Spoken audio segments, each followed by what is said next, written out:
सियासत के शतरंज पर हिंदुस्तान में सियासी चालें भी बड़े शातिराना अंदाज में चली जाती हैं।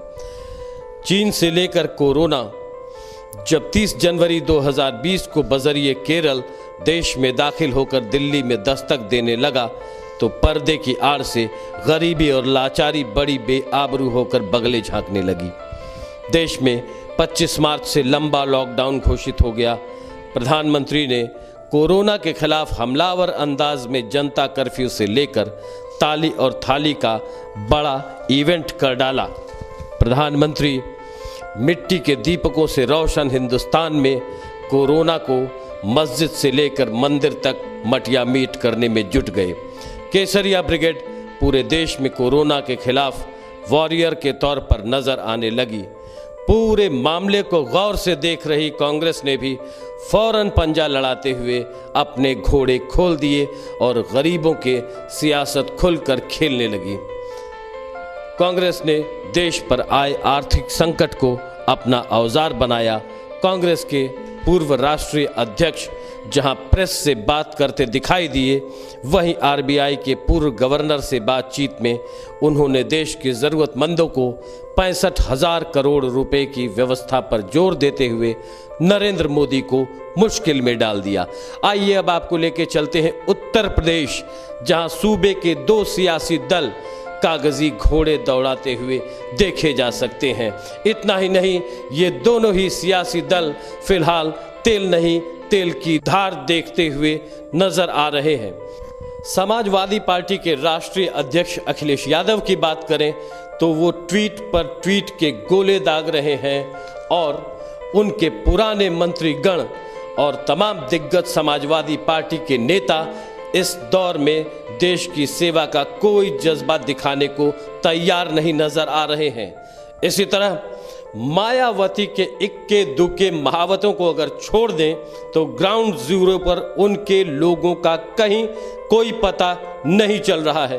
कुल मिलाकर जमीनी जंग में मुख्य मुकाबला कांग्रेस और बीजेपी के बीच ही दिखाई दे रहा है।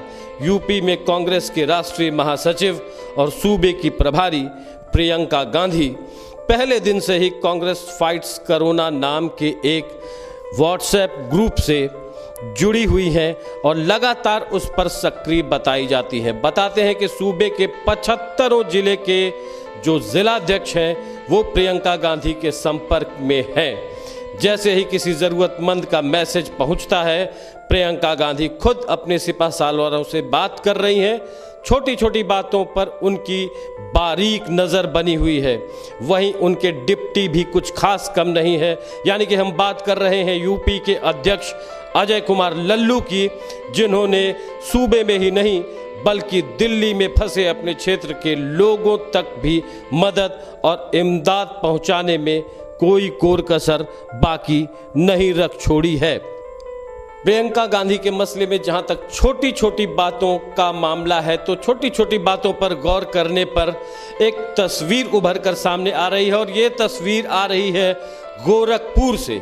गोरखपुर जहां कुछ अंबेडकर छात्रावास में रहने वाले बच्चे कम्युनिटी किचन चला रहे हैं और वहां यूपी के जनरल सेक्रेटरी विश्व विजय सिंह पहुंचे हैं और उनके हाथ में है प्रियंका गांधी की चिट्ठी जो उन्होंने इन बच्चों की हौसला अफजाई में लिखी है। दूसरी तस्वीर संत कबीर नगर से आ रही है, जहां कांग्रेस के जिला कांग्रेस कमेटी के अध्यक्ष प्रवीण चंद पांडे कोरोना वॉरियर्स पर फूलों की बारिश करते हुए देखे जा सकते हैं। एक और तस्वीर खुद उत्तर प्रदेश के जनरल सेक्रेटरी विश्व विजय सिंह की है, जो ज़रूरतमंदों को अपना खून देकर गरीबी और मुसीबत के मारे लोगों को सहारा दे रहे हैं।